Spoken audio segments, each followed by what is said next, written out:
episode 34 of the Treatment Room Secrets podcast. And this is a strange one because I'm in your studio. This is my first time having someone on as a guest in their studio. And also my first time doing back-to-back interviews or shows.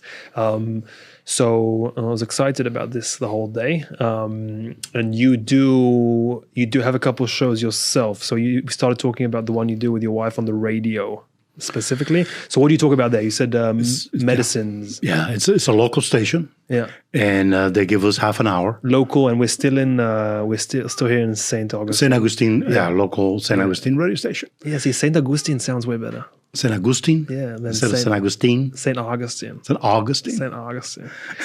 But it's a radio show local too? Yeah, it's a regular FM station, and it's kind of community-based. They do a lot of local people have their own little podcasts and so on, but it's a real radio station. Yeah. And so we pay for that. It's not a freebie, but it's a way to promote the practice. Yeah. So we are doing it mostly on medicine. Well, it's all on medicine. The one we submitted, which plays tomorrow, plays at 8 o'clock on Saturday mornings.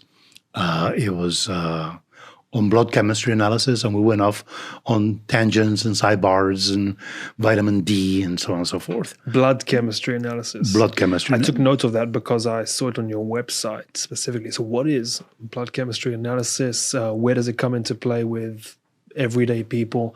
And how does that promote people coming in, for example, to your clinic? Well, a lot of people have no clue whatsoever what's in their blood. They do not understand labs.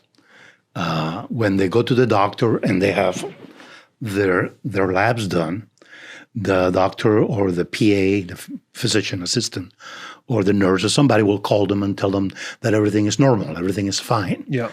And when in reality, a lot of times it's not. And so what we do is we do a very extensive blood panel. And that includes, of course, the basic complete blood count and metabolic panels and that type of thing. Yeah. But we go a bit beyond that.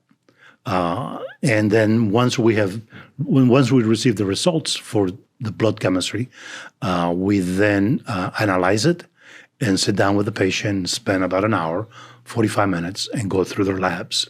Yeah. And explain to them what we see. The idea is to really look for what we call optimum levels. So lab ranges can vary. Like, for example, if you have like a glucose, glucose, the high end is 99. Or you have vitamin D. That's a better example. Vitamin D goes anywhere from 30 to 100. That's a big range. And so if you're like a 31 or you're 99, it's normal. But it really isn't, because you're at the on the bottom. fringes, yeah. Right. And when you think about how they come with these numbers, these ranges, it's statistics. It's not really the proper way to do it because, for example, here in Florida, we have an aging population, right? And so their labs, or our labs. Aging population. Aging, elderly, right? Yeah. I'm 70, right? So all folks have 70? Yeah. Wow, you look great. Well, thank you. Yeah. I thought younger all this time. So we have certain numbers because of our age. That same lab having the same work, same labs done in San Francisco, for example, where there might be a younger population, maybe in the tech world in Silicon Valley, right? Those labs for the same biomarker, the same glucose or whatever it is, will probably change because of the demographics. Yeah. So when we look at the labs, we like to have an optimum range, somewhere that is not too low, not too high, someplace in the middle, if you will. Yeah.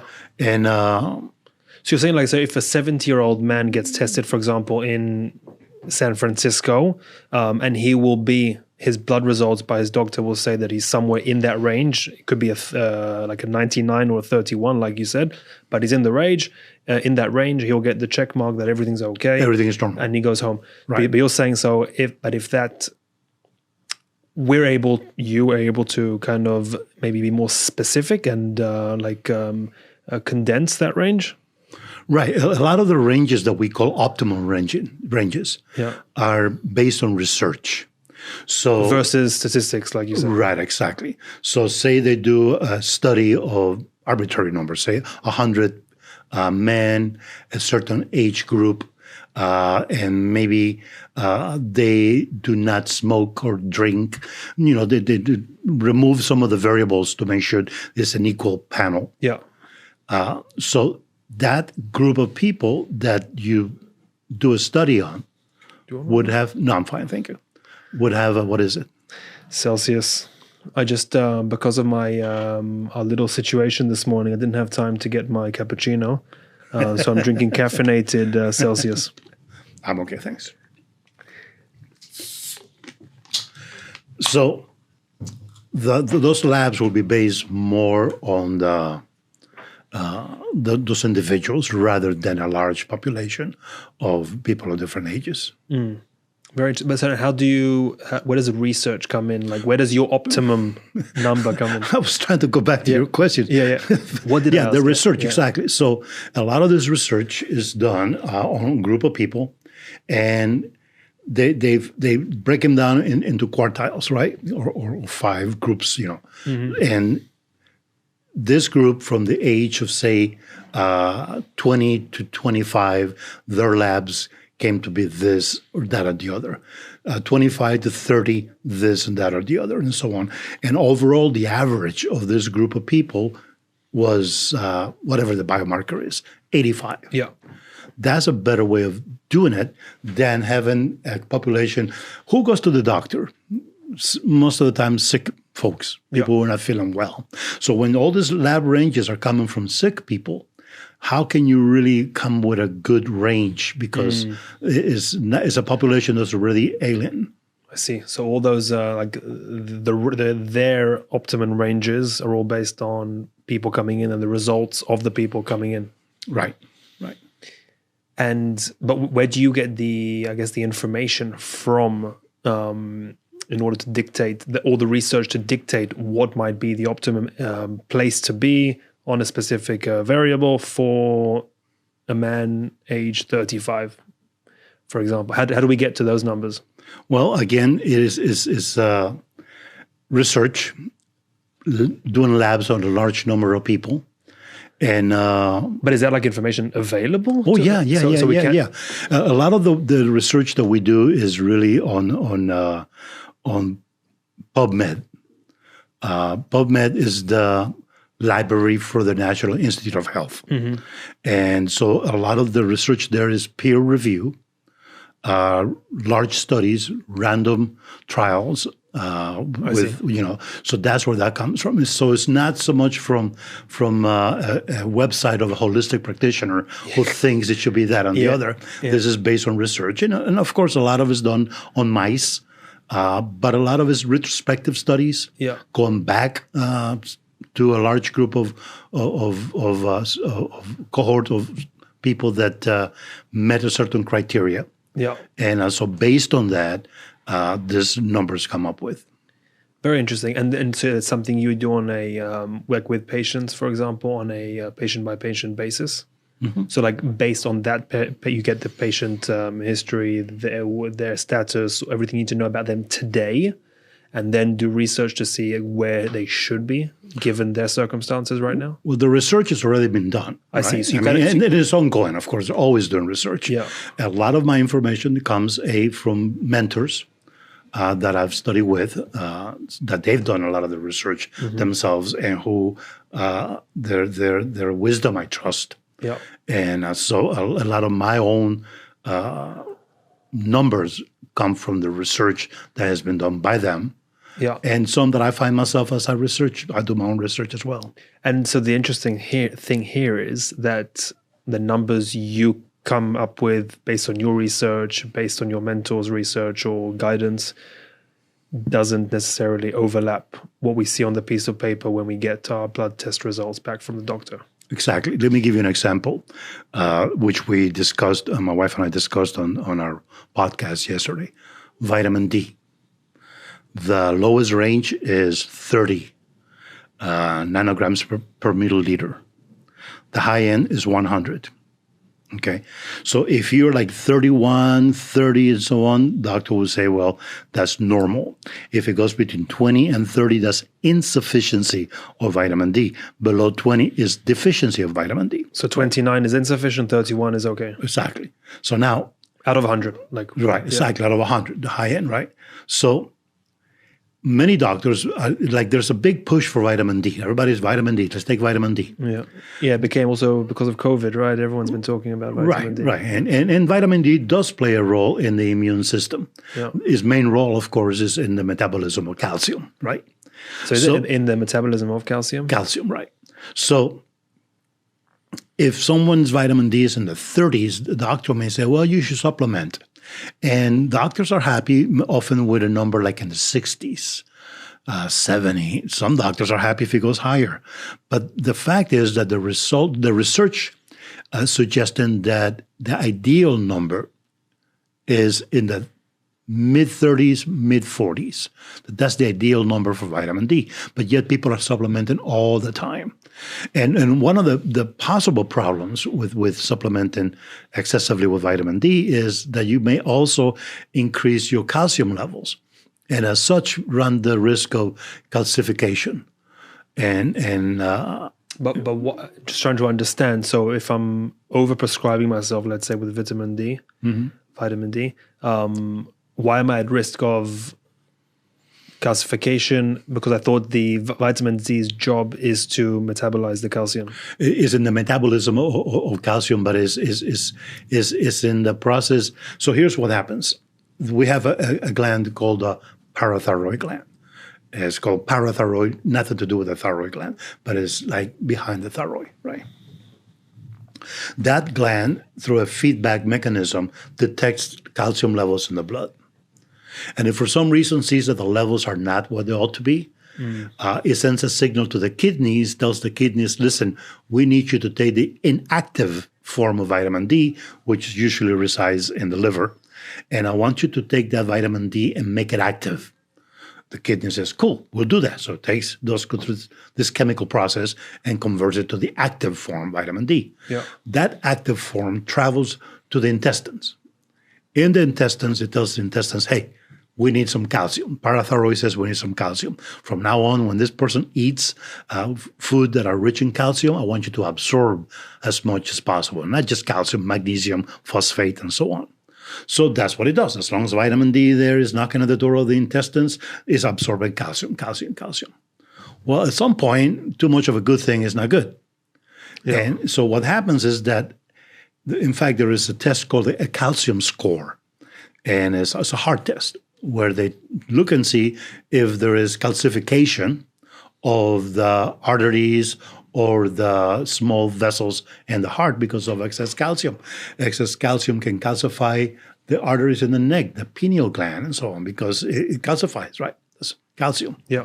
So ideally then, if you are going to be taking vitamin D because you think you should be, then it should be taken along with vitamin K2.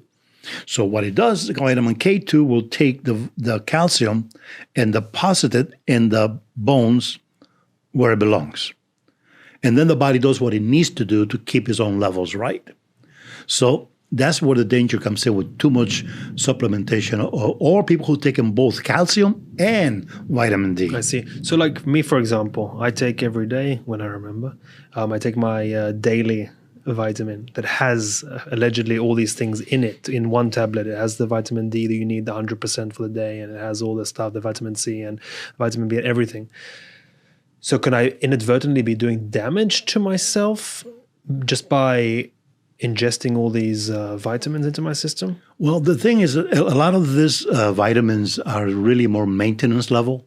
They're not therapeutic levels. I'm talking about when people take in large doses of a given vitamin, whatever it may be, for therapeutic reasons. I'm low on vitamin D, and they start taking large amounts of it. And that's what to try and fix the levels. Yeah. A little multivitamin, I don't think that it has that much to make that much difference. But when they're supplementing with one vitamin by itself at high dosages, then I think, particularly the fat-soluble vitamins, like vitamin D is a fat-soluble vitamin. It's not really a vitamin, it's a hormone. and vitamin A and vitamin K, vitamin E. These are all fat soluble. So they are not excreted as easily as vitamin B. The B vitamins and vitamin C, those can be excreted easier through the urine because they're not fat soluble. They're not trapped. In fact, they found that people, when they lose weight and they check their vitamin levels, they seem to be higher because that vitamin that was trapped in the lipid tissue, the fat tissue, is released into the bloodstream. So their vitamin levels went up, even though they were not supplemented, but it was trapped in fat. Yeah. Yeah, crazy stuff. So why is it called a vitamin if it's a hormone? Right. Well, when you think about vitamin D itself, we make it, right? It's one of those vitamins that the body can synthesize through sunlight, right? Yeah. But that vitamin or that hormone comes from cholesterol. And so through this chemical process in the skin, the cholesterol gets transformed to vitamin D, the inactive form, and that gets stored away for later usage. Yeah, very, very interesting. But back to the analysis itself. So you help people figure out like where that optimum range is for them, and then you try and get there using these different methods. But is it usually through supplementation? Not necessarily. A lot of times it can just be through nutrition itself. Just lifestyle as well. Yeah, lifestyle. Supplement really means just that, supplement, right? What is it that is supplemented? Well, nutrition, right? Interesting. You were talking earlier with your previous guest about, that she talked about SAD, the standard American diet, right? And a lot of it's really processed foods. We have different views about what that really is, whether it's a lot of fat or, fat has got a bad rap, right? But it's really packaged process. That's another topic, right? But what they have found is that when people stop eating processed foods, they became deficient in certain vitamins because a lot of this processed food has been enriched with vitamins. With enriched with vitamin D, enriched with thiamine, vitamin B1, enriched with this, enriched with that. So a lot of the food has been enriched with these vitamins. So when they change their diet, and they're not supplemented any longer, they just eat them better, often their levels decline because they're not getting that enriched food. Now that's interesting. Yeah, because no one is packaging it there for them as well.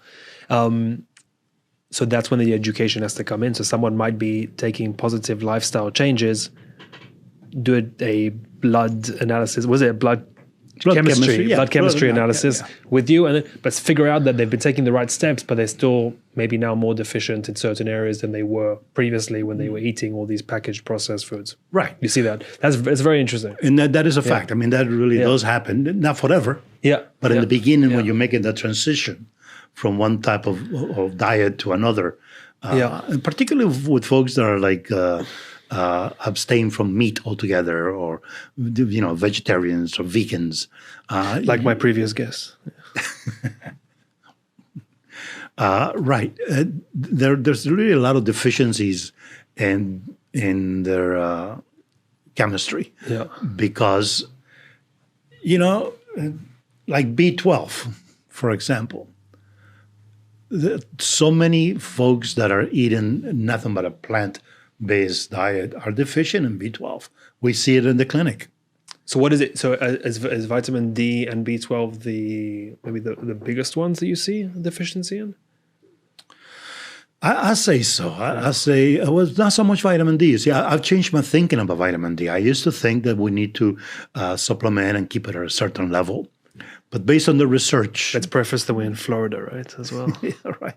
And it's really based on the research that I think that we're over-supplementing with vitamin D. And there is a movement towards not supplementing at all with vitamin D, that we have enough vitamin D from sunlight, I mean, there are times of the years in which the sunlight is not, the sun is not, particularly in the northern part of the country, where the sunlight is not at the right frequency to synthesize D in the body. Yeah.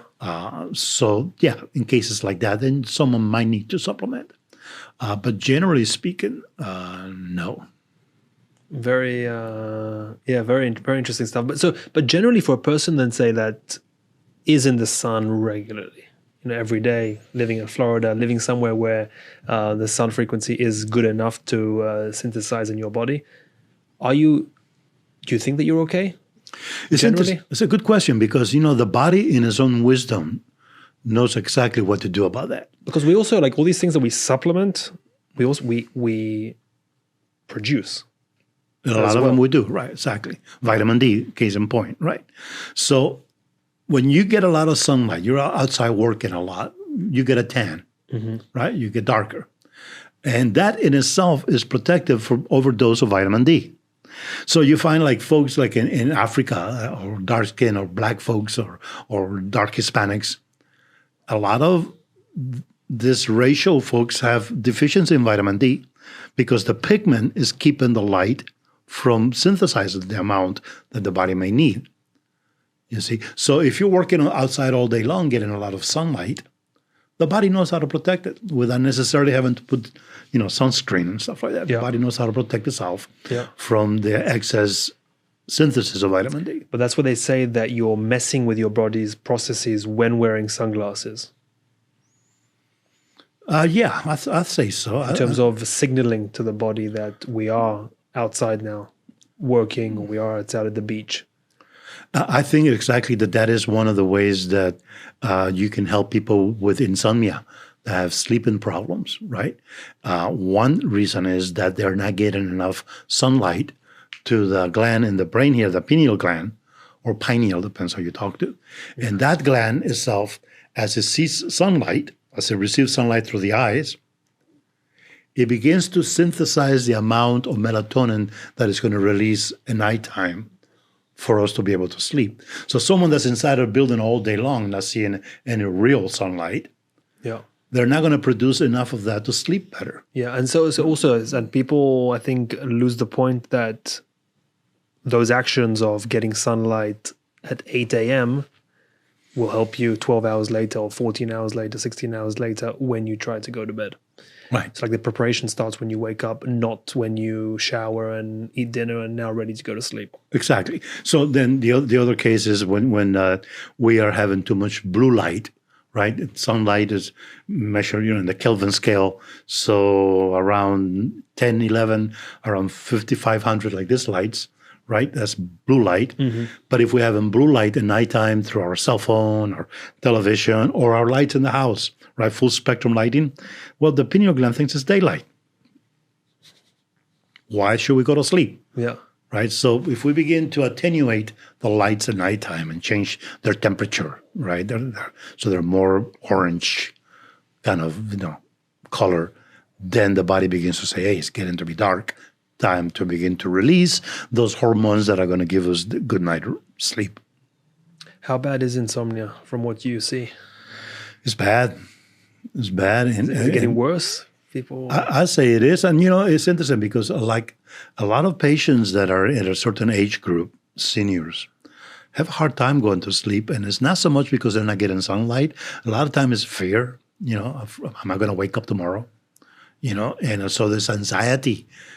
Time is getting shorter and develop a lot of worries. And so sleeping is, when I ask patients, how's your sleep? Which I just about ask everybody. When they say, I have no problem sleeping, I say, you're a lucky man. You're a lucky woman.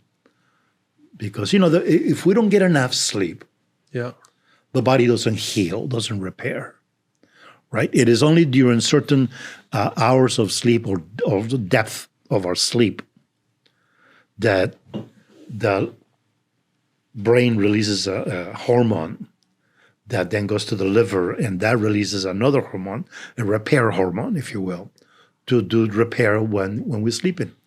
Similar like in New York or Chicago, big cities, where they do a lot of repairs on the highways at nighttime, right? Because traffic is not as much, so it's easier to do these repairs. Same thing with the body at nighttime. The growth hormone is released in deep hours of sleep. So if we're not getting those deep hours of sleep, then it's hard to repair tissue because the repair hormone, the growth hormone, is not being released in sufficient amount to heal connective tissue or whatever. And when someone does come in with insomnia, yes, there's the lifestyle changes that one should make or could make, again, if their lifestyle is not helping their insomnia. And we can get into those, but I wanted to ask you, because you're an acupuncturist, and if you use any specific treatments for insomnia. The first thing that I like to tell patients about insomnia is to not lose any sleep over it. Don't lose sleep over it. And that's what happens. You wake up 2 in the morning, usually it's around 3 in the morning. The first thing is look at the clock. Oh, here we go again. Look at the clock. Yeah. That right there creates anxiety. Right there, just looking at the clock. And I'm not going to sleep now. I just, woke up and you immediately probably pick up your phone. Yeah, right. The next move. Right. So that in itself, so it's behavioral changes. Yeah. As I said earlier, as the evening progresses, to change the color temperature of the lights, right? Make them a little more orange-like. The cell phones, they have a setting where you can change the color, the temperature of the light in the evening. So it becomes more orange-like, more warmer, right? Yeah. 3,200 Kelvin, thereabouts. And so that's one thing. The first thing is the behavioral patterns. Getting up in the morning, seeing some sunlight, right? And then in the evening, living like the birds do, right? When you have an eclipse of the sun, a lot of birds go to sleep, right? Because it's getting dark, right? Yeah. But we've altered our behaviors from the early caveman, right? Yeah. So that's the we also because we also celebrate in many ways, many angles, many cultures, staying up late, right? And kind of fighting that urge to go to sleep. Party time and but party time, work, studying. There's even on there's good ways to alter our biological need of going to sleep. Drug use, all these things like all these ADHD medications, Adderall, all those they keep people up. Right. Yeah. Yeah, we have changed our physiology, or our behavior has changed a lot of that. But that's what I do with the patient. First thing is to talk about the behavioral patterns that are keeping the person up. But we also employ something called Alpha Stem. Alpha Stem is a device that's cranial stimulation. So we place 2 probes on the earlobe, and this device aims to create in the brain alpha brain waves that are around 6 to 8 cycles per second. So it takes you out of that higher frequency state into a lower state. So it has been clear by the FDA for insomnia, for anxiety, for depression, because it creates that. It's the same result of a meditator of 20 years that take all these years meditating to develop those alpha brain waves, which now, because of technology, you can do it much shortcut. Yeah, shortcut, right. And so you've seen success with it. Oh, yeah. Alpha Stem? Alpha Stem, yeah. And there are other devices like it. I'm not promoting Alpha Stem. Yeah. This just happens to be what I use in the clinic. Yeah. And some patients buy their own unit and use it at home because it really makes a difference in helping sleep. So that's the other component of it. Then there is also and the lady that you had before alluded to this, that when the body begins to decline in sugar, right? So we have so much storage in the liver of sugar in a form called glycogen, right? And you got to have sugar. The body has to have glucose, right? Red blood cells have to have glucose. Some parts of the brain have to have glucose. So when we have depleted, because maybe our last meal was at 5 or 6 in the evening, and it was mostly a protein type of dinner because we're avoiding a lot of carbs and so on and so forth, when those reserves of glycogen are depleted and you go to bed and your last meal was around 5, 6, give or take. Well, around 3 in the morning, now you have like 9 hours that you have gone without any food, and your glycogen levels have depleted. So what happens? The body says, hey, we need to have some sugar here, Yeah. some glucose. And cortisol kicks in. Cortisol and adrenaline kicks in. We wake up 2, 3 in the morning. The liver say, hey, man, we need to have some way to make some sugar. So the liver will do it. The body will do it. We'll take protein, right, through a process called gluconeogenesis.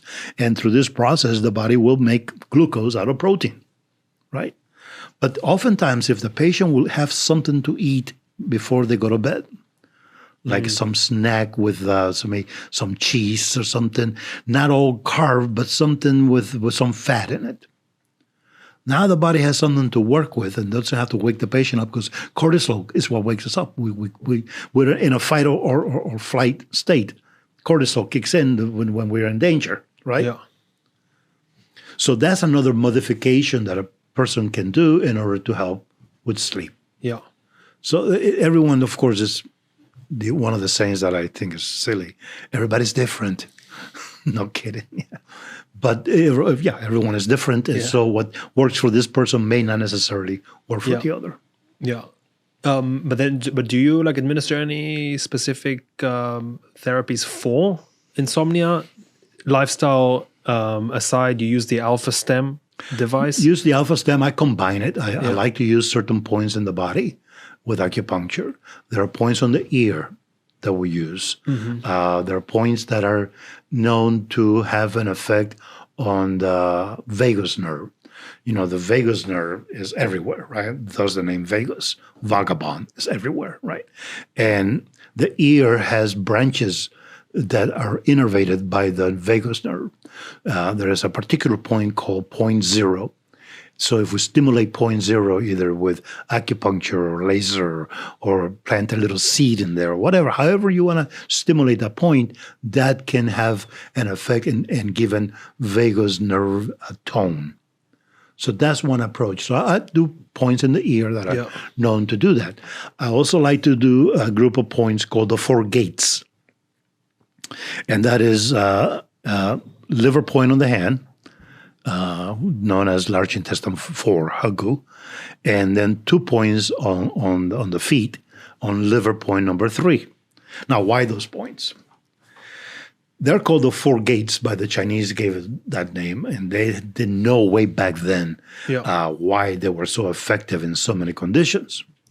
But one reason is that because as humans, we are able to use our hands in so many ways. We have built entire empires, right? Because of our ability to do this opposition with the fingers. The brain, exactly, that too. The brain has a lot of real estate allocated to this part of the hand.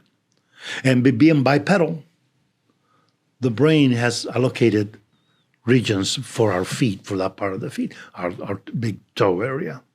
So when we stimulate those areas, it's kind of having like a window to higher cortical regions of the brain that in turn releases a cascade of chemistry that is soothing and relaxing, and it causes more a relaxation response. So the 4 gates, along with the Alpha Stem, and the points in the ear, and a little snack, and seeing some sunlight, all those put together, right? Usually help? Yeah. Yeah. Yeah, amazing. Yeah. It's really amazing. So you said you're from Colombia, right? Yeah. Barranquilla. Barranquilla. When did you move to the US? 1968. Wow. And when did you get started? Did you move here to Florida, by the way? Miami. Miami. Yeah. And when did you get started with acupuncture? I would say this goes back to, I went to school in 91, but we started in Chicago before then, around 88, thereabouts. There were no licensure requirements back then. Yeah. And one of my Kung Fu teachers began to teach the students Chinese medicine. Yeah. And so I began to take those classes with him. And at some point I decided, well, maybe this is something that I want to do for the rest of my life. And we left Chicago. Was it new to you, or do you have some connection to it, maybe from back home? Or no, not at all. My grandfather in Colombia was a curandero. He was an herb guy. He had people coming from all over the place, and he would put stuff together, and kind of borderline Santeria, witchcraft kind of thing. Snake potions. Yeah, that kind of borderline. But he was well respected, and people came from all over. So that's the only connection that I can think of to medicine today. But really came about through martial arts. All my teachers were either herbalists or they were bone setters. One guy lived in Hong Kong. He was a bone setter. And Master Hyun was an acupuncturist. Dr. Wu was an herbalist and acupuncturist. So all my teachers practiced some form of Asian medicine. Yeah. And so it seemed like, and the fact is that a lot of Asian medicine was preserved by martial artists. Many of them went to the mountains or went to Taiwan and left the mainland for, obvious reasons back during the revolution. And so they took with them a lot of the knowledge of herbal medicine particularly, and moxibustion, moxa, the burning herb. So it seemed like there was a connection between martial arts and medicine. Yeah. And so that's kind of how I... And you've always been into martial arts? Most of my life. Yeah. And because you teach Tai Chi? I do teach Tai Chi, yes.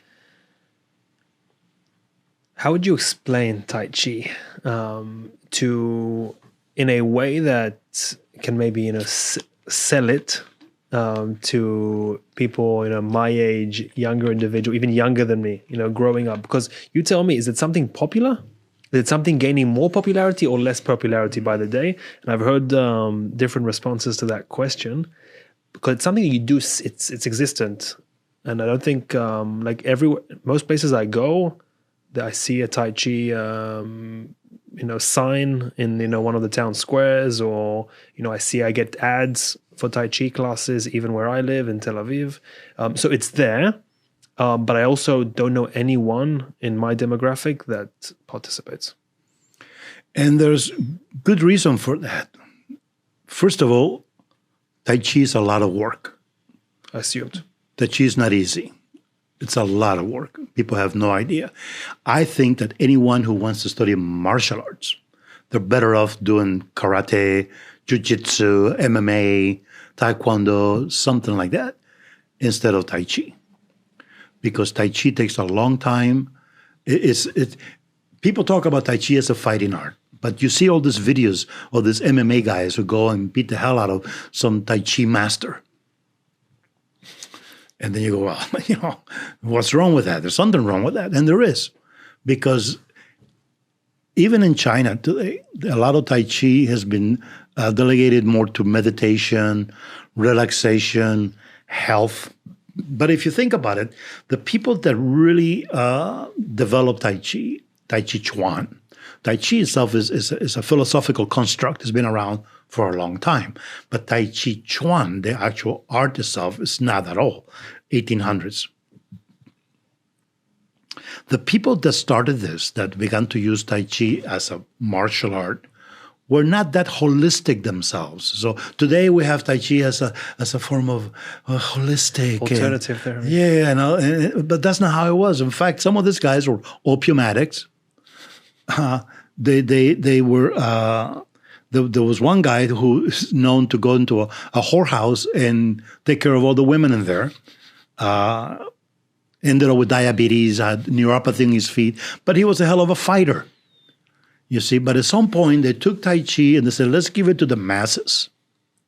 And let's package it in such a way that the masses will like it. And that's when now you see the old people in the park. Exactly. You see, now some of these old folks have been doing it for a long, long time when they were young. But today, Tai Chi has been so watered down. By way of example, you have the Tai Chi form, right? There's different forms, a sequence of postures that you do. When they began to package this to give it to the masses, they removed so many difficult postures. Mm-hmm. One article I read said that they removed around 50 squats out of the form. So because a lot of the old folks can't squat down and get back up, so they removed. So you see right there, the art begins to get watered down. But why? Because there's specific set sequences that they have adapted and changed to kind of fit our culture and today's. Or not just ours, theirs as well. Yeah. So people in the park can do it and enjoy it and feel butterflies in their belly and feel good and all that. Yeah. But with the, is it similar to yoga in a sense? Because I heard that similar argument when it comes to yoga, that like if you show up to a random yoga studio in St. Augustine downtown, whatever we do is a extremely watered down version from what the people who started yoga used to do in terms of poses and sequences. Right. So they think but also to make it available to the masses so that every 24-year-old who decides to start yoga can just sign up for a class. Right. So Tai Chi sometimes is called moving yoga, right? But it's nothing like yoga. It's far from being like yoga. And yoga, as we see it today, is not, look at the yogis, right? They're all dilapidated looking people, skinny little guys, Today, yoga is sexy. Go to a yoga studio, see all these good looking people all over the place, right? Nice rear ends, nice bodies and all that. It's sexy. It's a multi-million-dollar industry. Yeah. Right? And it is watered down. And that's why it's so sexy and that's why it's making so much money. Tai Chi is not sexy at all. Look at me. It's not a sexy art. It's a whole different animal from yoga. But I project that in another 10, 15, maybe 20 years, people just Tai Chi, forget it. Yeah. So I did not read it, but on your website, there's, I think, a blog post you wrote about a specific kettlebell exercise that you've added a Tai Chi twist to. Right. So something like that, do you think, can make it more sexy? Appealing to the people that will start in 10, 15 years because it's something maybe more attractive? It was kind of my hope that so let's go back to the 1800s China, early 1900s China. Everyday life was work. Just every day going back and forth to work, going to the field to get food from the ground, going over to the well to bring water on your back. It was work. These are the type of people that developed Tai Chi, people that were really physically, they were farm strong. A farmer, the Amish folks up in Pennsylvania, they're strong. They don't look like, they don't have the body with a six-pack and all that, but they're strong, farm strong. That's what these people were back in China in the 1800s, 1900s. They were farm strong. They didn't look it, but they were very strong. That's the kind of people that developed Tai Chi. We don't have that today. Right? Today we have the accountant, we have the doctor, we have the psychologist, and they all take Tai Chi, and it's such a wonderful thing. It really helps me relax. It drives me crazy. And then when you put them to work, like doing some physical work for Tai Chi, like kettlebells, oh no, that's not Tai Chi. It's supposed to be relaxed, and so that's where they're missing the mark. You see, that Tai Chi is a physical, they talk about a Tai Chi body, and it's not a Tai Chi body like a bodybuilder, but it's more like people who do strength and conditioning. They're big, they got huge arms, they're strong. Yeah, I imagine like large forearms. That's what I imagine when I think of a Tai Chi master. Actually, the funny part about it is that the masters themselves, a lot of them did not have a huge body, but they've developed something that we call steel wrapped in cotton, where the bones are hard. Tai Chi doesn't really rely so much on muscle strength, although that's part of it, but more on sinews, on connective tissue strength, tendon strength. You see, so when you do a lot of training in Tai Chi, the way that they used to do it, where you actually condition the body. I mean, remember that a lot of these early day Tai Chi people were fighters. They were ruffians. They were not, sitting in a temple meditating and getting, spirits in their belly and all that stuff. There were real serious people that may have to travel in a caravan across the desert, across the mountains, where they're going to be attacked by other, bandits. They have to be able to fight. The man that developed the Yang style of Tai Chi was commissioned by the Manchurians to teach the soldiers, the guards, that guarded the emperor, to teach them the martial art. So it was a real serious thing. Yeah. But their bodies were conditioned for that, whereas ours aren't. We're weak people compared to what they were back then. And even people that you go to the gym and you're doing bench presses and all that, that's not global strength. Tai Chi is global strength. We say in Tai Chi, the whole body is a fist. So the whole body has to be conditioned and to move in such a way so that we're using ground force, kinetic force from the ground, and not so much strength from the arm.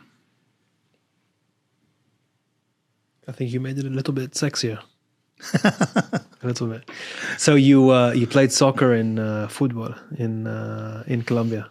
I did. And here in the States, I used to play I used to live in Missouri, and we had a semi-pro team, and we would travel through Arkansas, Missouri, Kansas, Illinois, all those surrounding states. In St. Louis? Or St. Louis, yeah. I lived in Springfield, Missouri. And so we traveled all around those states playing soccer on the weekends, and we were sponsored by the Dr. Pepper. But I grew up in Colombia playing soccer. When I see soccer, football, and I see the kids today, and I'm glad that football or soccer has gained a lot of popularity in America. I'm glad for the United States soccer team going out there and playing against all these teams. But soccer is part of your blood. You grew up, when I was a kid, we call bola de rapo. And it's a ball made out of cloth in Barranquilla. Mm-hmm. And they actually have tournaments playing soccer with this ball made out of cloth. And you play it barefoot. You see a lot of kids playing in the streets barefoot, kicking this makeshift balls. You grew up with that. This is part of your genes. By contrast, which is okay, but by contrast, you have the kid with the nice shoes. Mommy drops them off, in the field, and they have, it's a whole different accommodation is different. So they all play for, this is my favorite, FC Dortmund in Missouri, or they play for Juventus, Miami, or they play for Chelsea, New Jersey. This must be new teams. Back when I was in, you'd be shocked. You'd be shocked. Yeah, no, I haven't followed up with it. Back then, you had the Chicago Sting, you had the Cosmos in New York. You have all those teams. I think they're probably already no longer around. You had Granitza, was a famous player. So you had Valderrama. I just bought a Valderrama hat. So you saw, or did you see at least on TV, Pele play in the US? Yeah. Back when so was that exciting? When he joined the Cosmos. So was that exciting? Like coming from Colombia, coming to the US, and now this mammoth of a soccer player is in the US having fun. Of course, it's not the same Pelé that was playing back in Brazil or played in the World Cups. It's an older guy, but hey. Like Messi. Yeah, Messi.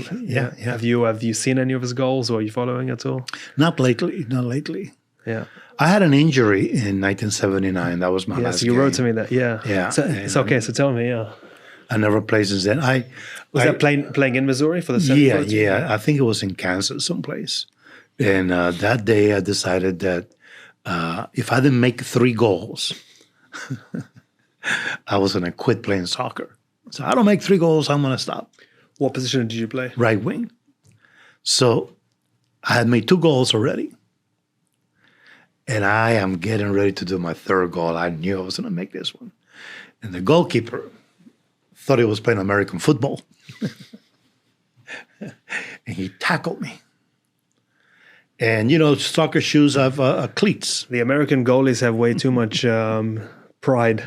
Yeah. And he hit me, and my body spun, but my foot didn't move. So when I went to the ground, I felt all the pain on my neck. And then seconds later, I realized that it was not on my neck, that it was on my knee. And, we didn't have the stretchers. So my teammates picked me up the best they could. My leg is wobbling all over the place like this. And it took me 100 miles away back home. I had surgery a couple of days later. But that was my last game. Just all the ligaments? Everything was torn off, everything. Lateral, collateral, all of them, all the ligaments. Yeah. They had to rearrange the muscles in order to support my knee because there was nothing there. And this is in 79, so the surgery techniques were not like they are now. Yeah. And so I still hurt, from that day on, it never stopped. But yeah. But you stopped playing.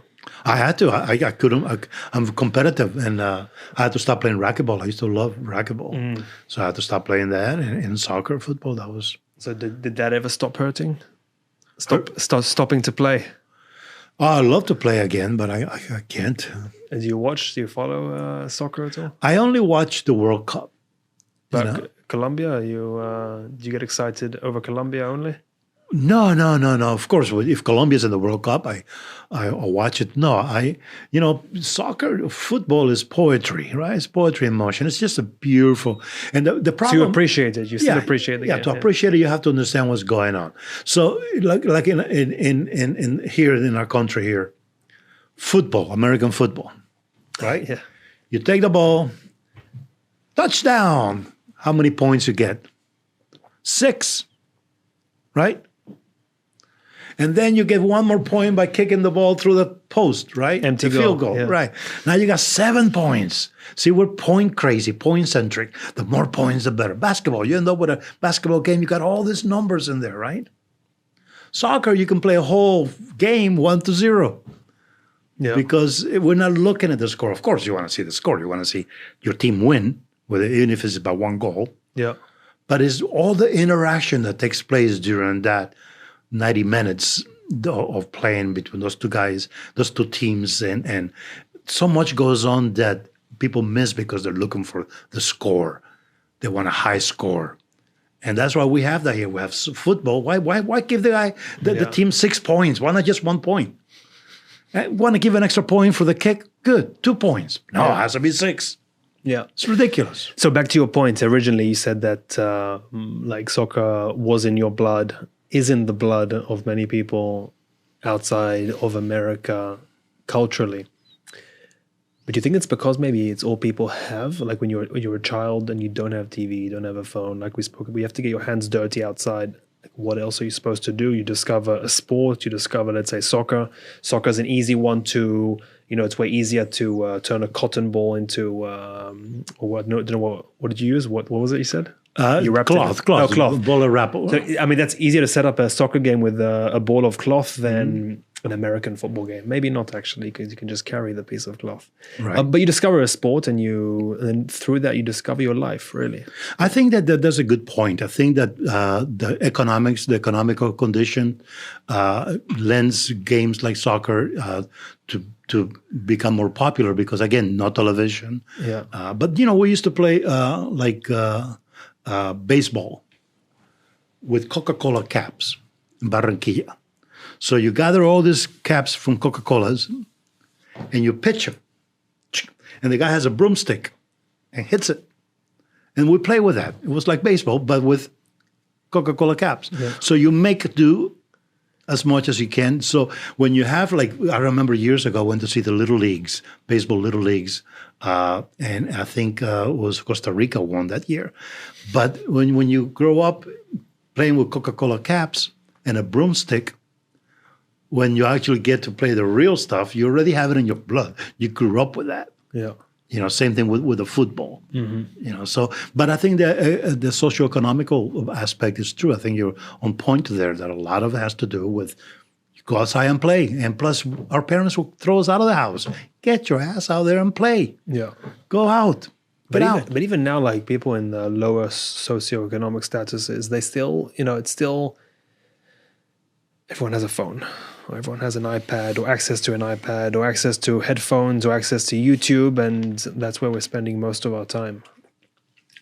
So it's socioeconomical today is different from what it was back when we were kids. But so because in terms of longevity of soccer in America, like the Messi stuff, it's all nice. Just like the David Beckham stuff was nice. Just like the Pele stuff, Beckenbauer was nice. 50 years ago. Franz Beckenbauer.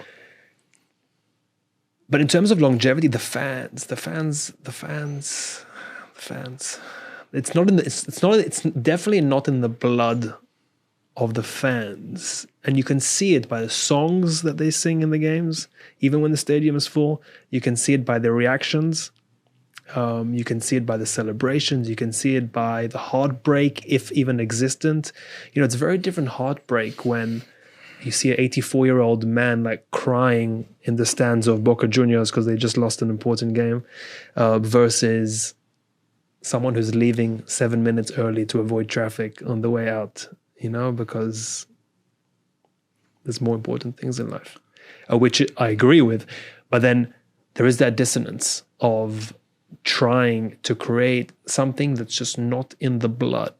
But then people would argue against me, is baseball in the American blood? Is American football in the American blood? So you might say yes, people might say yes, but I still don't see that human blood connection to the sport. I don't know if you do. Like with the points, with the longevity, with the growing up and having the Philadelphia, whatever, my football team since I'm born until I'm 70, it's the same football team. I always support that football team. But there's always more important things than what goes on the American football pitch. I agree. So here, on the World Cup. You making popcorn? I smell some popcorn, yeah. In the World Cup, yeah. They're sitting out there eating, watching us. I know. That's what I was thinking for a second. In the World Cup, it's really countries fighting each other. It's not teams fighting. Yeah. It's Colombia against Germany. Yeah. It's not the Colombian soccer team. Is the country against the other country. And we have our flags out there. And that's the only time that I really think we should be playing national anthems. I don't get why they play national anthems in American football. I said this a couple of days ago, yeah. I don't get that. I mean, why? It's a local thing. Yeah. Now, if United States want to play against England, who they're playing like American football there too, right? Yeah. And now, play the national anthem because you're in foreign soil. Yeah. But here, why? Why would you have to do that? I don't get that. But it's in every sport, in every level. Because even like in colleges, every game, they sing the national anthem, they play the national anthem. Like even in Major League Soccer games that are hosted in Canada, they'll play the Canadian national anthem and then the American national anthem, and then they'll stop playing. I can even accept that if an American team goes to Canada and plays there. No, but it's a Major League Soccer team playing against a Major League Soccer team. Oh, within their own divisions of their own. So it's not played for either team. It's played for everyone because it's inclusive. And then if the MLS team might play against now they have all these tournaments together with the Mexican League. So they'll play the Mexican team. So now they're singing the American national anthem, the Canadian national anthem, and the Mexican one. I do find it interesting, but I see what you're saying. I think that if it's left to an argument for what you're saying is if it's left to the national anthem games alone, it makes it more meaningful. And I actually spoke about this a couple of days ago, only in the context of, as a kid, I went to see Israel play versus France. And Israel, they either tied the game or they won. It was an exciting day for the Israelis. But at the beginning of the game, they sang the Israeli national anthem, and then they sang the French or vice versa. But when the French national anthem was playing, I had two guys behind me booing the French national anthem. And my dad's friend that I was with turned around to the guys and just asked them to respect. Right. We're all Israeli, but let's respect the national anthem. The guys didn't listen, but I that moment stayed with me.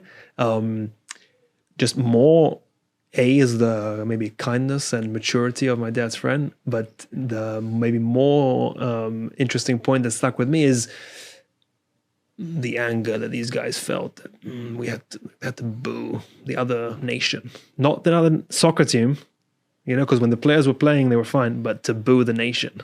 Right. And there is a lot of nationalistic emotion in that. So much, yeah. Yeah, it to me, it doesn't make any sense to do that. So what's the biggest rivalry Colombia have? Because I know yesterday they played against Venezuela, no? I don't know. So I think they played against Venezuela yesterday. But do you know who the biggest rivals are, like at least historically, on the football pitch? I think like Argentina and Colombia had issues. I remember going to see a team called River Plate. Yeah. And it was playing against I think it was the team, the Millonarios, the Cali team, and River Plate came, and it was a lot of intense. It was very intense, yeah. But then again, a lot of times we have issues against a country, the people themselves, right? Yeah. A lot of times people think like Argentinians think they're better because they got that European stuff, right? A lot of Italians and what have you. So they're, it's not really the case, but maybe also everyone wants to beat the English because for the same reason, the English claim to have invented or perfected the soccer game, the football game. But there's historic fact that football goes way before that. I know. But they used to take the skull and kick it from one village to another until that skull made it to the gates of the other city.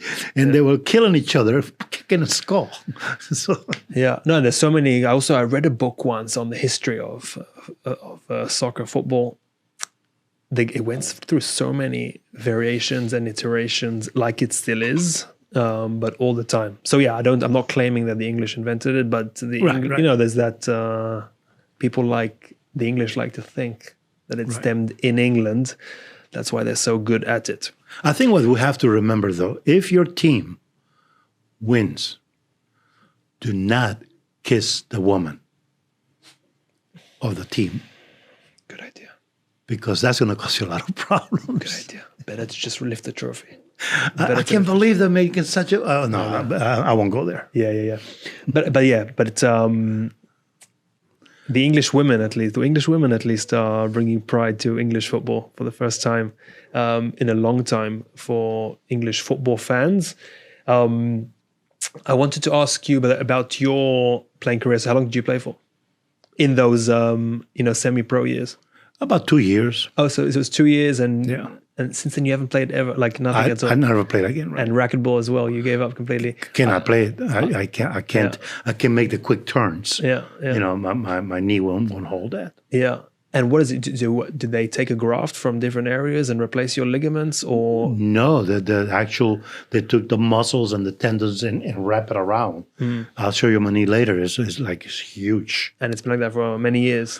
It's 1979. Wow, when this happened. Yeah, and I mean, could it have been handled differently? You think then to give you a better projection on your activities in life? I don't know. I didn't know enough back then to know. But it was a rough injury. It was a. Oh yeah. The whole knee was shot. That's crazy. That's really crazy.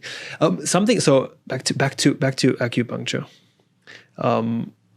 Fertility when it comes to acupuncture. Something I've just been seeing more and thinking about more, and I just wanted to bring it up, see if also it's something that you do here in your clinic, and what is the idea behind that? Because that's one that's very easily labeled by people as witchcraft, pseudoscience. I have seen a lot of success using acupuncture for fertility in our practice throughout the years. Not everybody, but sufficient enough to I'm willing to do it. Yeah, because I have seen that. There are several protocols that have been created by different practitioners to help with, you're depending on the time of the month, what points you would use, and that changes as the month progresses, right? Whether it's the first week, the second week, the third, luteal phase or depending on where the cycle is. I think that the real reason why acupuncture helps in fertility, that's of course considering if there are not other variables, right? First, the guy has to have his act together, right? His mobility ratio, right? His sperm count, all that needs to be there, right? Yeah. That has to rule the guy out, make sure that it's not him, right? Yeah. But you know what's interesting is that a lot of times a lady may not be able to conceive because her body says you're not ready to conceive right now. Right now, you're going through too much stress. You're going through too much trouble in your life. You're doing a career change, or you're going. Your parents just passed away. All kinds of conditions that the body in its wisdom says you're not ready. And no matter what you do, there's no conception in its own wisdom. And I know that's a hard pill to swallow to some people, but that's a fact. Now, considering that everything is okay, no stress, the woman is in good health and all that, right? I think that the main mechanism at play here is that acupuncture, when it's done in the legs, in the lower part of the legs, all the way up to the knees, the specific points that we're using is not because the points themselves have some kind of magic behind them, but I think is that through the nervous system, it promotes blood flow to that part of the body. And I believe that's the mechanism. I'll give you an example. A woman has a breech baby, right? We have a technique called moxibustion, in which you take the moxa, it's like a stick, looks like a cigar, right? And it's muckworth, the herb, right? And we take that, light it up, and we heat the pinky on the foot, right at the edge where the nail and the meat and the flesh meet. Not burn it, but apply heat to it. And that has been known, JAMA, the Journal of American Medical Association, gives it an 86% success ratio. By heating that point up, babies have breech babies have turned from that procedure. So what they have found is that this stimulation on that part of the foot is creating a hormonal response in the uterus. And the baby, as a response, they say it's estrogen, that there's a lot of estrogen release. And as a result of that, the baby gets agitated and flips. That's the mechanism that they believe is at play when you're applying this heat from moxa on the little toe. Yeah. Another case, say women with an overactive bladder. There are points in the same area, or actually by above the ankle, that when stimulated are known to help with an overactive bladder. How is that? It's mediated through the nervous system, working with the area in the sacrum that helps ladies who have an overactive bladder. Yeah. Again, mediated through the nervous system. Men too, by the way, or just ladies? I don't know about men. I don't know about men. I can tell you that men. But why do you treat more women with overacting bladder? We had a few of them, yeah. But with guys, okay. So you say you have a guy that has a problem with his hormones are not where they should be. This moxa stick is known to really make a difference when you apply that heat in that part of the kidney channel by the ankle to make a difference. Yeah. Children that have that wet in the bed, that they're too old and they should not be wet in the bed, whether it's from fear or whatever you want to attribute that to, using moxa on those points on the by the ankle has been known in my own practice to make a difference in those children. Yeah.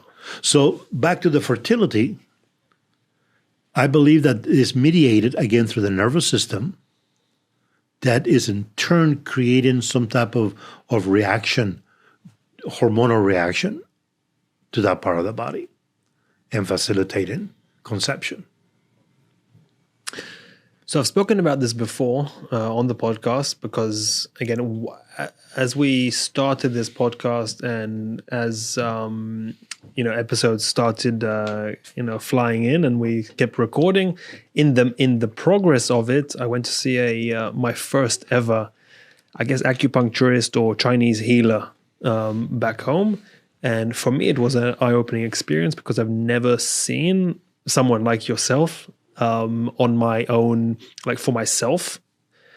So it's something I just wasn't ready for, because I showed up and now this person is asking me all these deep questions about my childhood and about my relationships and about my parents and about my sleep and about my food. And I thought I was just coming in to lay on a bed and, get some needles stuck in different points. And hopefully that fixes me. So for me, it was a completely new experience. How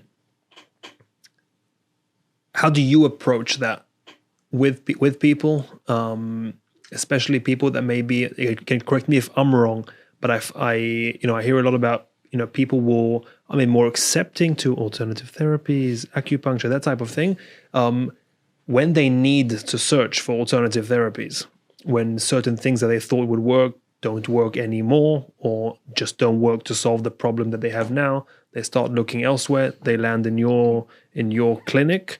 How do you welcome someone into this world that is to you it may seem as normal as possible because it's been your world for a long time, but for someone like me that's maybe new into peeking into this world, it's different, it's unusual, it's different, and even conceptually, talking about different functions of the body and the liver that don't necessarily overlap, or what we've been told, learned all our lives, is sometimes difficult to swallow.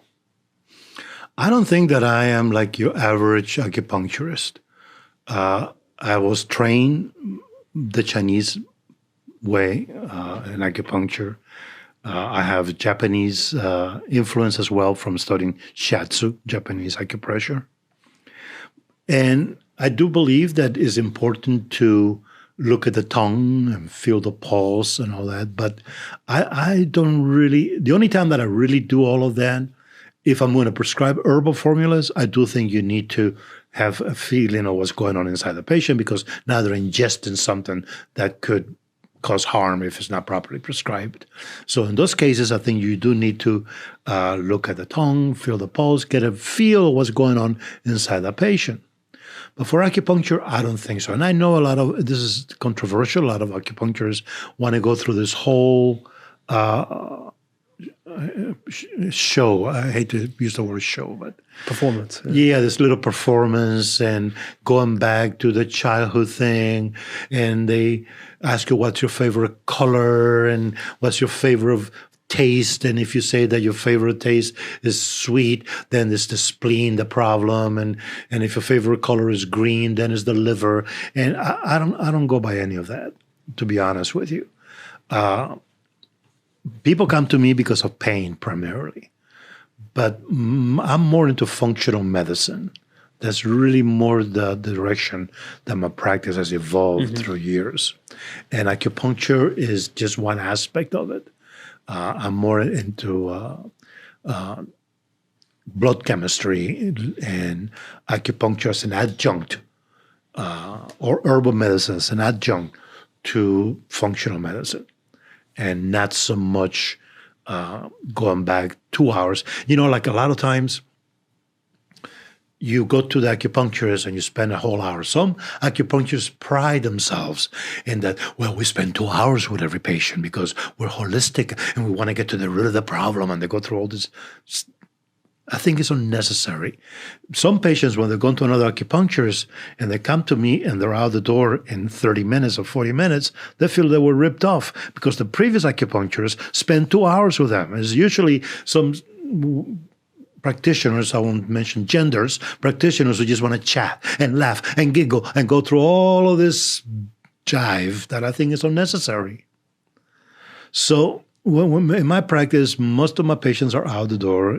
Not the first time. Why? Because there's more efficient, quicker ways for you just to get to paint the picture that you need to paint for this patient coming. Well, the first time it takes longer, right? Because you're trying to get a history. Yeah. So the first time does take longer. Thereafter, it shouldn't take an hour or 2 hours. A lot of the early acupuncturists in America came out of East Salem Institute. They were, and a lot of them were body workers.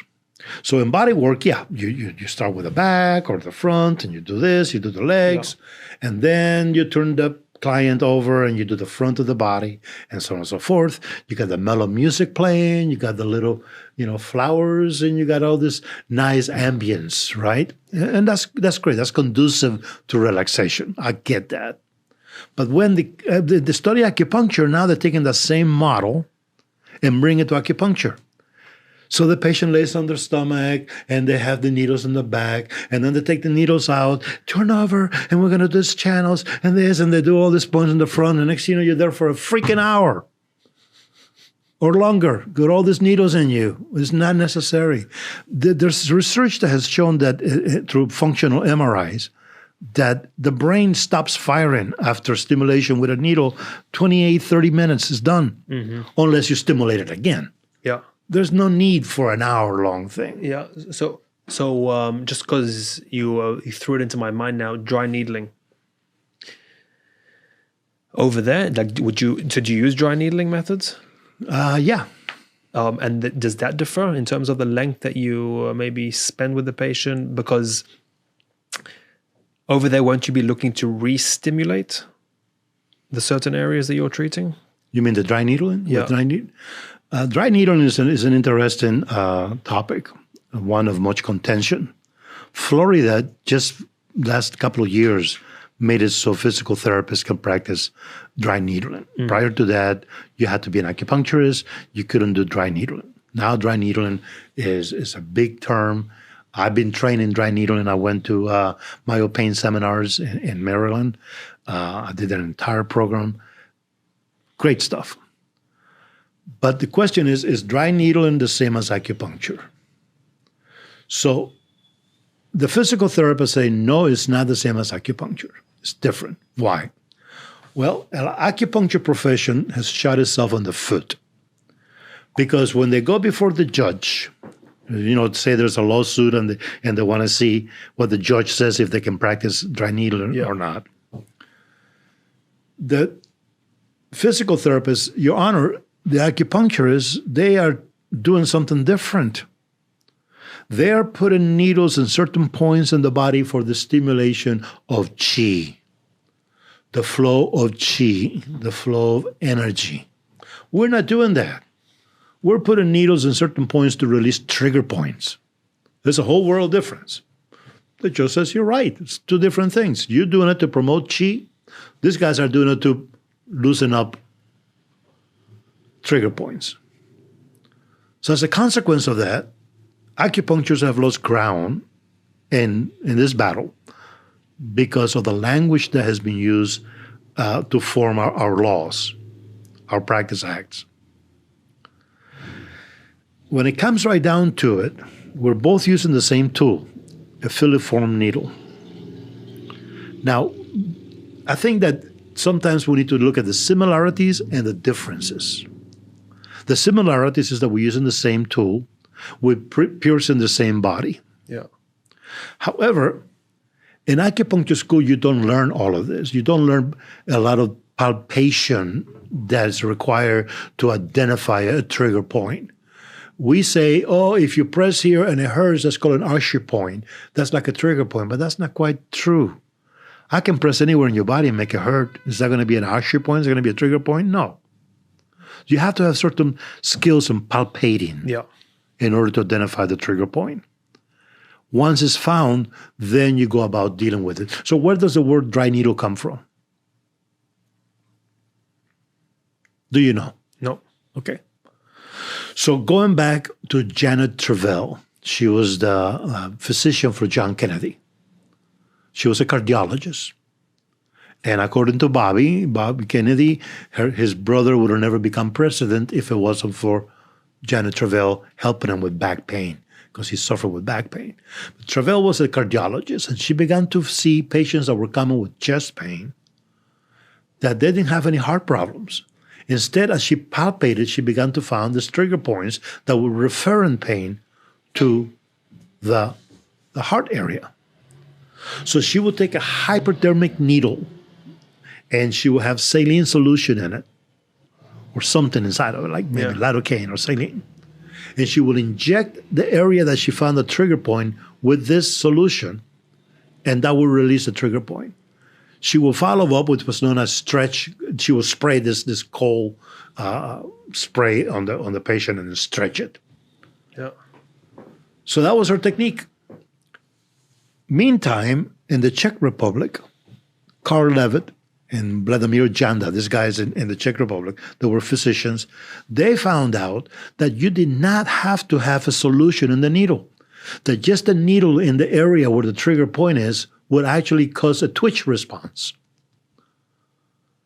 So there the term dry needle compared to the wet needle that Janet Travell was using when she had the solution that was wet because she was putting a solution in there versus the guys in the Czech Republic which were using just the needle by itself. Still a hypodermic needle, but no solution.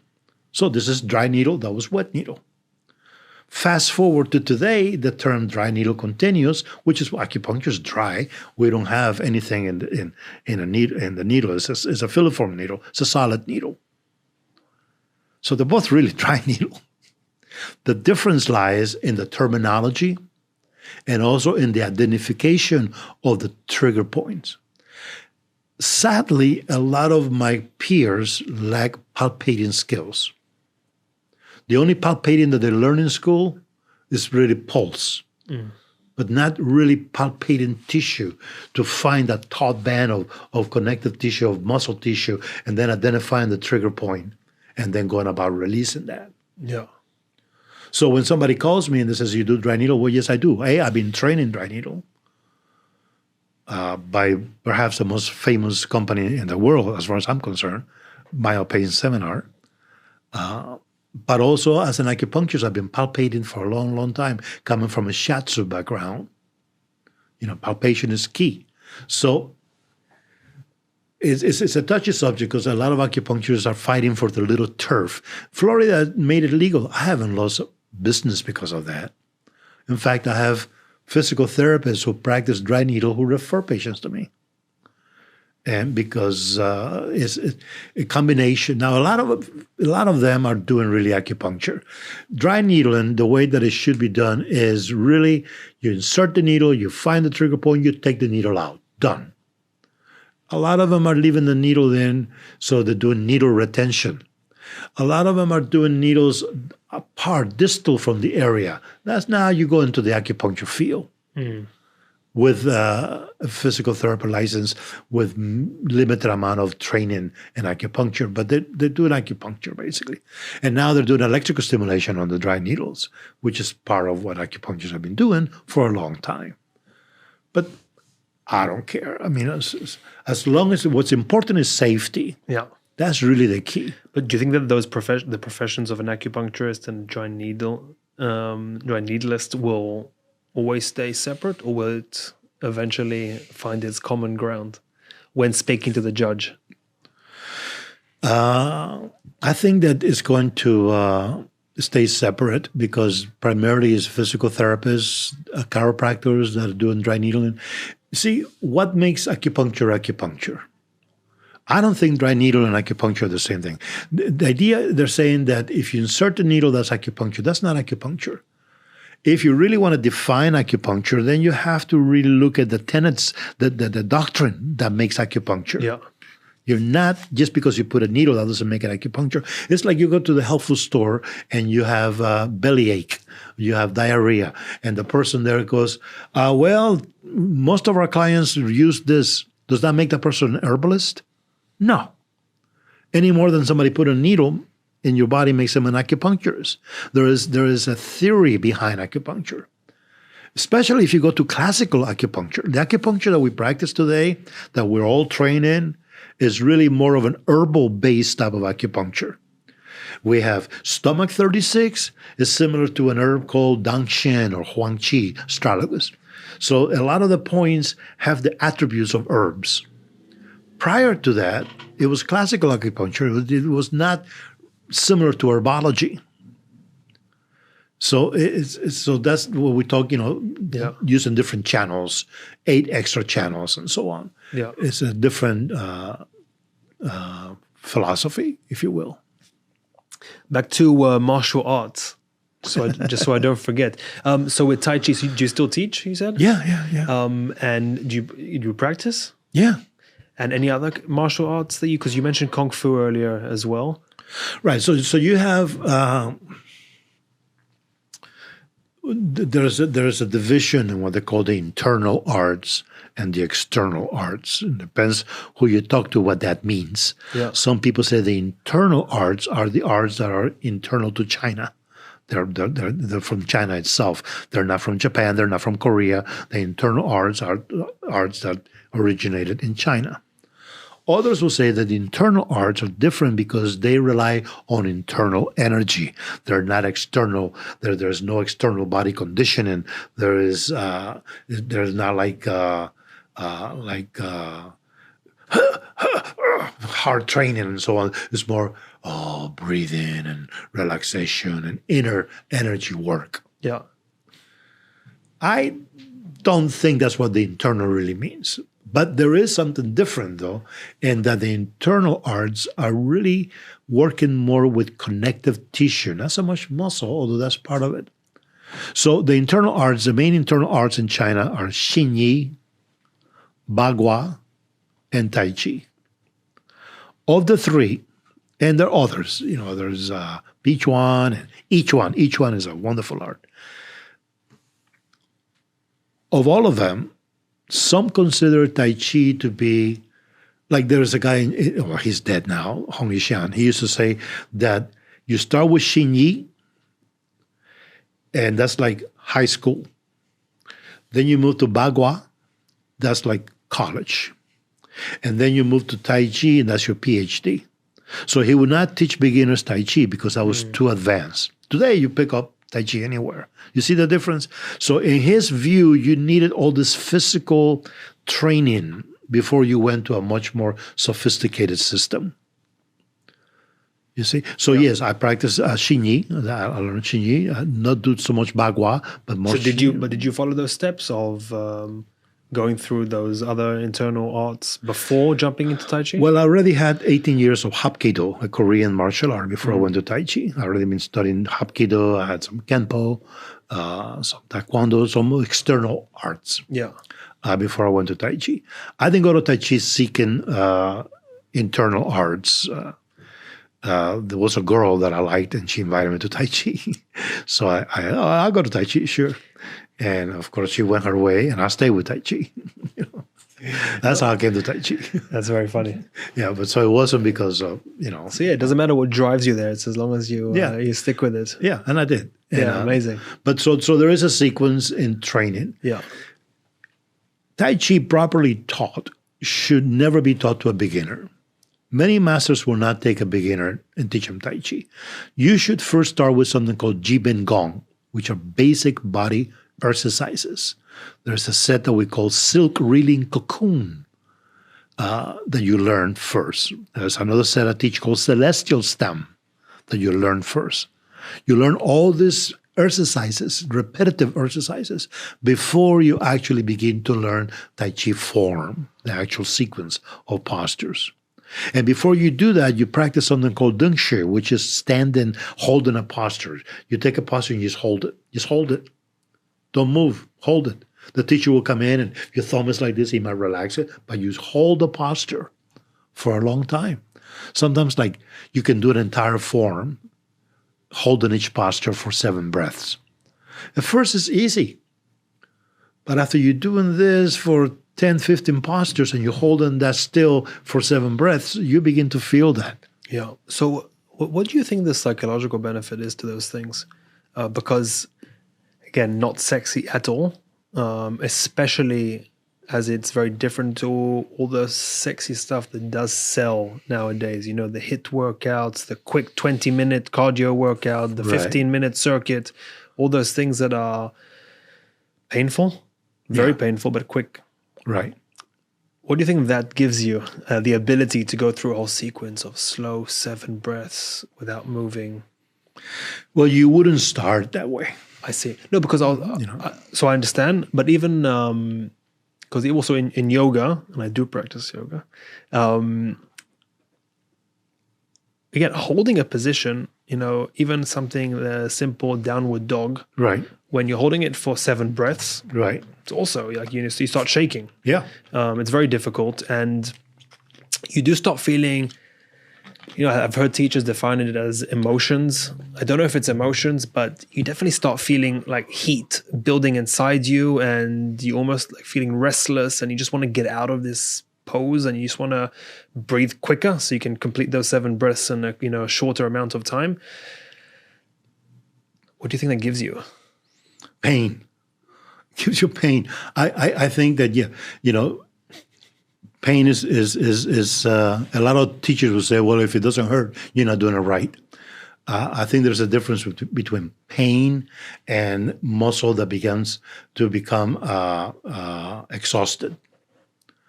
The idea of holding postures is more about separating. It depends on the art, okay? But it's more about separating the bones and the flesh so that your alignments, and again, this is controversial, but your alignments are so well grounded so that the kinetic force from the ground, say you throw a punch, the kinetic force from the ground finds a path of least resistance. So if I am tight on my shoulder here, that's as far as that's going to go because there's a blockage there. But if by holding postures, I learn to let go, you see, and that takes time. And it overloads the nervous system if you have someone holding the posture for too long where they begin to hurt. I don't think that getting to the point of pain where it's so painful that you can't stand it, I think that's counterproductive.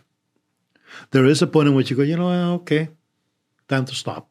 And you build upon it. So I have a program where you do, like it was called Jian Shuang, standing meditation.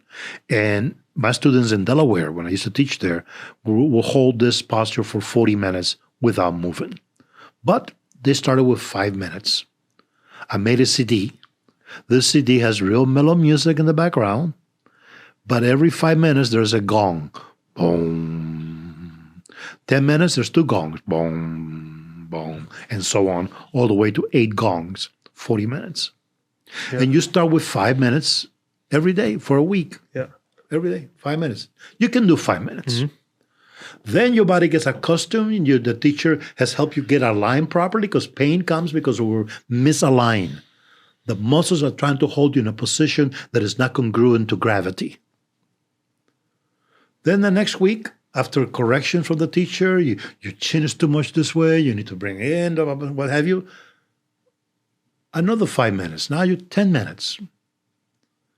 And again, more correction. So it's really about refining our body so it aligns to gravity the best way that it can without excessive muscular contraction, just enough to keep you from falling. Yeah. Now, when you issue strike or a kick or whatever it may be, your body is accustomed to being properly aligned through relaxation of muscles. Now the kinetic force can travel easier without interruption of muscular tension to the target. That's what makes Tai Chi a powerful martial art. But who's going to train that way? Not at the senior citizens place where you got older people trying to do Tai Chi. That's great. I'm glad for them. Yeah. But they're not going to develop that power because they can't train that way. Yeah. Because that's not being taught anymore. It doesn't make money. It doesn't pay the lights of the studio. Children pay the lights of the karate school. And you have Tai Chi for the elderly, for relaxation.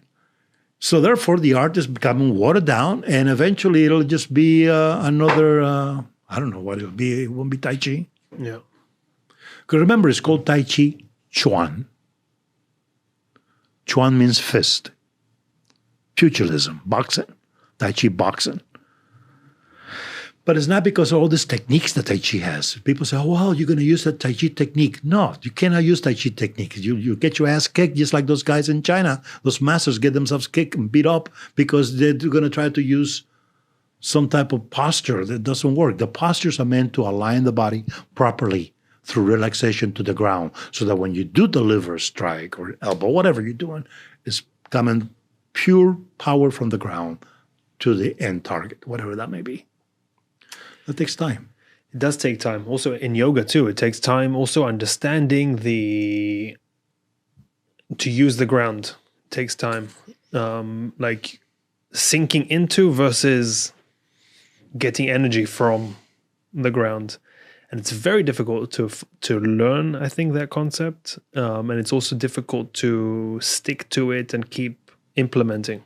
Because it's all, also, I don't know if it's our broken culture or not, but it's so easy. Like every time you're in contact with the ground, the easiest and intuitive thing to do is just surrender. Like even, me, I can lean on my shoulders and be straight, on my elbow, sorry.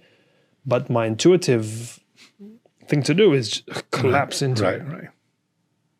Right. So it's difficult to learn, yeah. Right. And I think a key word there was about sinking. Sinking and collapsing are two different things. We sink in Tai Chi, you sink. But you don't collapse. I see, yeah. You sink. And for every action, there's an equal reaction. So the more I sink, it's like a spring. When you release the spring, power. So we say that the power in Tai Chi comes from releasing. Not from contraction, but from releasing. When you release. Yeah. But that takes time. That's not an overnight thing, and it's not, kids are better going off MMA. So I was going to say, so would you recommend, like someone that does have the discipline, the place to go, would you recommend someone nowadays to go that route and go on this long journey of discovery? To do what? Tai Chi? Tai Chi again, not to win the UFC, but for their own personal development. Well, it's like yoga, okay? Tell me where in the yoga scriptures is the word stretch? I don't know.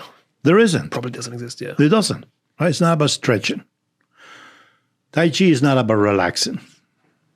It's about releasing. It's not about, I feel so relaxed. No, It's about releasing, right? So if someone wants to go and study Tai Chi, first, they need to understand what Tai Chi is in the big spectrum of things. It's not just an exercise. And understand that training methods are hard, long-term training methods. Are they willing to put the time? Now, I have students that have been with me 15, 18 years right now. I teach on Sunday mornings. I have students who have been with me for a long time. They have made a commitment for the long run. Now, they're not interested in fighting any more than I am. I don't want to fight. Yeah. But the idea is to be able to allow kinetic force to flow through your body uninterrupted. And that takes time and practice. Your body is the instrument, right? It's like playing an instrument. Yeah. In China, they say, play some Tai Chi for me. They don't say, do a form for me. They say, play Tai Chi. So your body is like an instrument in the form, is the music. Fernando, thank you very much.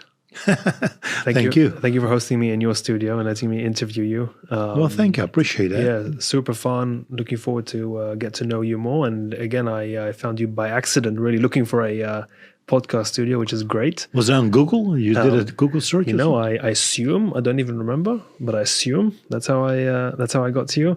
But I'm glad I did. And it was a coincidence. Likewise. Yeah, it was a coincidence that we connected. So it's really good to be here. So thank you for hosting. And this was episode 34 of the Treatment Room Secrets podcast.